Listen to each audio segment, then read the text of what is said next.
Shabbat Shalom a todos los que nos escuchan en este Shabbat.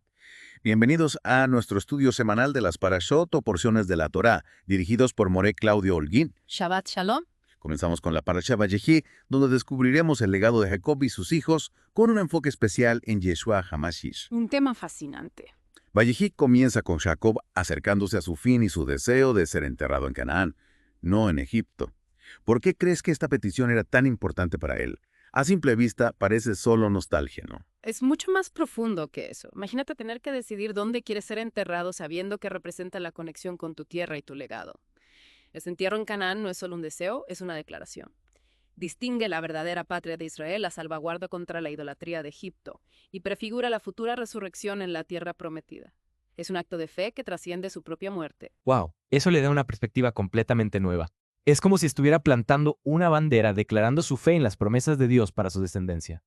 Y hablando de descendencia, Jacob adopta a los hijos de José, Efraín y Manasés, otorgándoles plenos derechos de herencia. ¿Qué nos dice esto sobre el carácter de Jacob y la expansión del pueblo de Israel? Jacob era un hombre complejo, pero este acto revela su corazón. Al adoptar a Efraín y Manasés, prefigura la inclusión de los creyentes no judíos en la familia de Israel a través de Yeshua.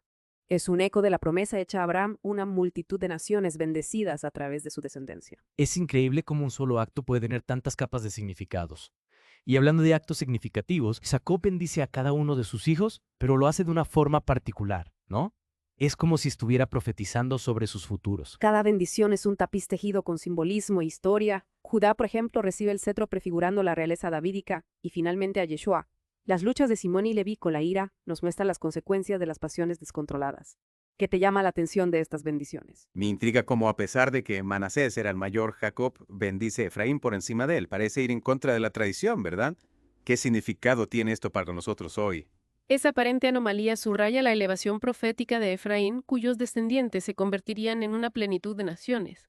La conexión con Romanos 11 es asombrosa, vinculando el destino de Efraín con la salvación de los gentiles. Es fascinante cómo estas historias antiguas tienen resonancia en el presente. Y hablando de conexiones a través del tiempo, el texto también toca el misterio del alma después de la muerte, ¿no? ¿Cómo podemos entender estas diferentes perspectivas dentro de la Torá? La Torá no ofrece una respuesta definitiva sobre el destino del alma después de la muerte.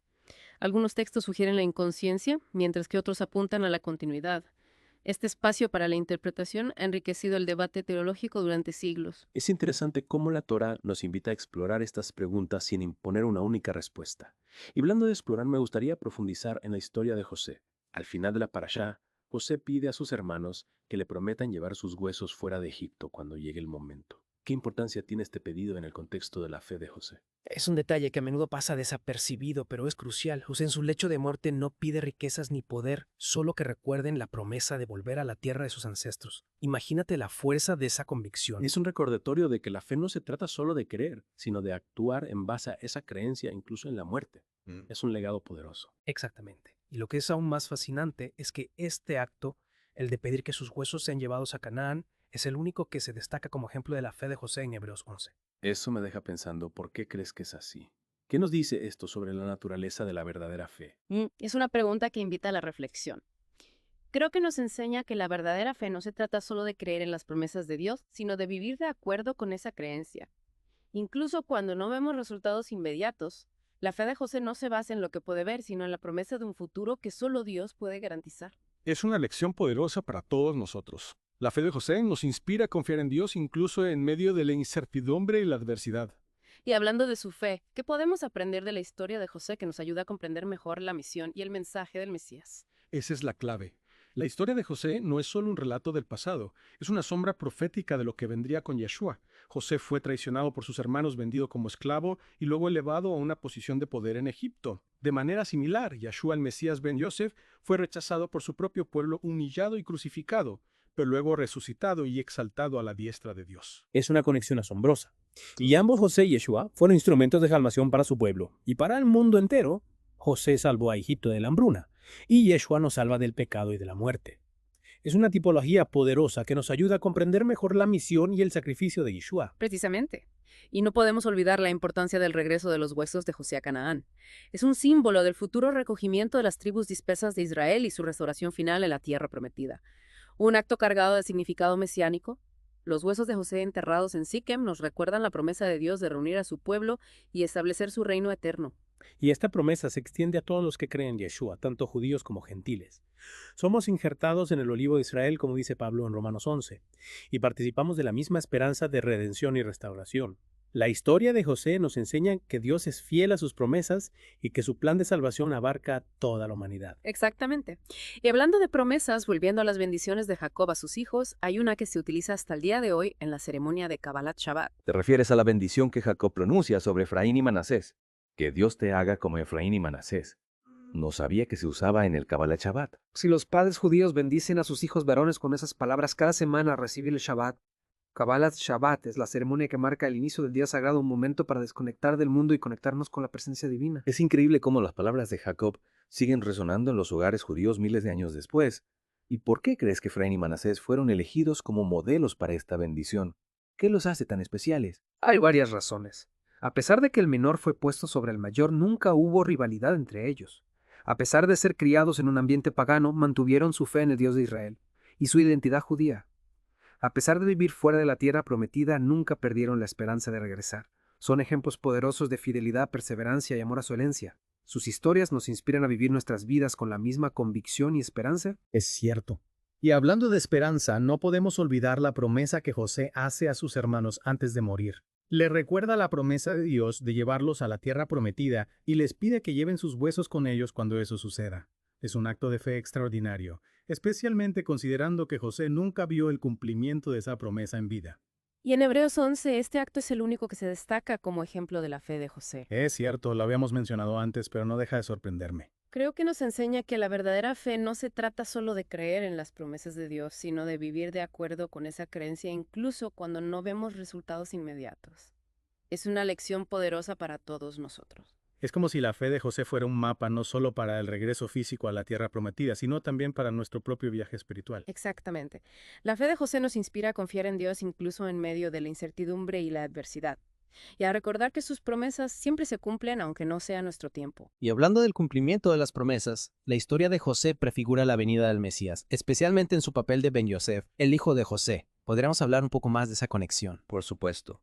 Es una conexión fascinante. José fue traicionado por sus hermanos, vendido como esclavo y luego elevado a una posición de poder en Egipto. De manera similar, Yeshua el Mesías Ben Yosef fue rechazado por su propio pueblo, humillado y crucificado, pero luego resucitado y exaltado a la diestra de Dios. Y ambos José y Yeshua fueron instrumentos de salvación para su pueblo y para el mundo entero. José salvó a Egipto de la hambruna y Yeshua nos salva del pecado y de la muerte. Es una tipología poderosa que nos ayuda a comprender mejor la misión y el sacrificio de Yeshua. Es una tipología poderosa que nos ayuda a comprender mejor la misión y el sacrificio de Yeshua. Y la conexión entre José y el Mesías se extiende aún más allá, especialmente en el lugar donde fueron enterrados, Siquem. ¿Recuerdas nuestra pregunta anterior sobre la conexión entre el lugar de entierro de José y el encuentro de Yeshua con la mujer samaritana? Claro, es una conexión intrigante que nos invita a explorar la profundidad del plan de Dios y la unidad de las Escrituras. Siquem, el lugar donde Jacob compró un terreno y donde José fue enterrado, es también el lugar donde se encuentra el pozo de Jacob, donde Yeshua tuvo ese encuentro significativo con la mujer samaritana. Es un lugar cargado de historia bíblica y significado profético. Y el hecho de que Yeshua eligiera ese lugar específico para revelar su identidad como Mesías no es una coincidencia. Es cierto, y esto nos lleva a preguntarnos qué otras conexiones podemos encontrar entre la historia de José y la vida y enseñanzas de Yeshua. ¿Qué podemos aprender de la vida de José que nos ayude a comprender mejor la misión y el mensaje del Mesías? Son preguntas excelentes para reflexionar. La Torá nos ofrece una rica fuente de sabiduría e inspiración, y la historia de José con sus paralelismos proféticos con Yeshua nos invita a profundizar en nuestra comprensión de la redención y la esperanza mesiánica. La verdad es que sí. Es realmente asombroso cómo la historia de José, a pesar de sus momentos oscuros, es un testimonio del poder redentor de Dios. Absolutamente. Fue vendido como esclavo, falsamente acusado y encarcelado injustamente. Pero a pesar de todo, Dios estuvo con él guiándolo y elevándolo a una posición de autoridad para salvar a su familia y a todo Egipto. Es un recordatorio poderoso de que Dios puede usar cualquier situación, incluso las más dolorosas, para cumplir su propósito. Y eso resuena profundamente con la idea central del judaísmo mesiánico, ¿verdad? Ver la mano de Dios obrando en la historia incluso en medio del sufrimiento y la adversidad. Exactamente. La vida de José es un ejemplo perfecto. Nos muestra cómo Dios puede transformar el mal en bien, el dolor en propósito y la pérdida en redención. Y todo esto apunta hacia la máxima expresión de redención en Yeshua. Hablando de redención, no podemos olvidar la importancia del regreso de los huesos de José a Canaán. un acto simbólico que prefigura el futuro recogimiento de las tribus dispersas de Israel y su restauración final en la tierra prometida. Un evento cargado de significado mesiánico. Esos huesos enterrados en Siquem nos recuerdan la promesa de Dios de reunir a su pueblo y establecer su reino eterno. Y no se limita solo al pueblo judío. Exacto, esta promesa se extiende a todos los que creen en Yeshua, tanto judíos como gentiles. Somos injertados en el olivo de Israel, como dice Pablo en Romanos 11, y participamos de la misma esperanza de redención y restauración. La historia de José nos enseña que Dios es fiel a sus promesas y que su plan de salvación abarca a toda la humanidad. Y al estudiar la Torá a través de la lente del Mesías, descubrimos nuevas capas de significado y una comprensión más profunda del amor y la gracia de Dios. La Torá nos guía hacia Yeshua, y Yeshua nos ilumina la Torá, y juntos nos revelan el camino hacia la vida eterna y la plenitud de la bendición de Dios. ¡Wow! ¡Qué viaje tan increíble hemos hecho a través de la Parashá Vayehí! Ha sido un placer explorar estas profundas conexiones contigo. Igualmente. Y a todos ustedes los invitamos a continuar explorando la Parashá Vayehí y a descubrir las riquezas espirituales que contiene, que la luz de Yeshua ilumine sus vidas y les guíe en el camino de la verdad y la justicia. Shabbat Shalom. Shabbat Shalom.